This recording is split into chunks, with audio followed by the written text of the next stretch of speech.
Hi everyone, and you are welcome to Solid Design Principles Conclusion Lecture. First of all, I would like to thank you so much for your great effort to reach this lecture. And now let's recap what we have learned over this section.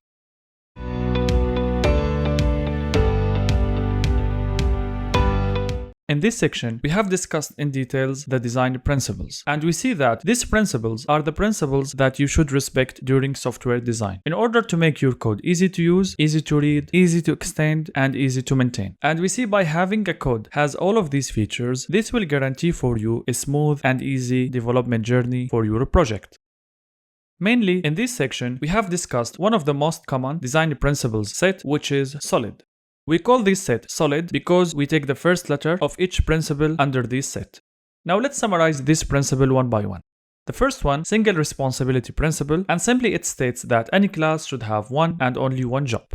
In other words, don't overwhelm your class by functionalities. The second principle is open-closed principle, and we see according to this principle that any class should be open for extension and closed for modification.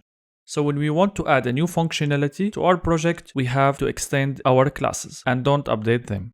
The third principle is Lisk substitution principle, and we see that according to these principles, object in a program should be replaceable with instance of their subtypes without altering the correctness of that program. So the program should work without problem with the children classes object and with the parent class objects. The fourth principle is interface segregation principle, and according to this principle, a child class should never be forced to implement an interface that it doesn't use. So the children class should implement only the methods that it needs. The last principle is dependency inversion principle, and its very simple principle states that classes must depend on abstractions only and not on the implementation of other classes.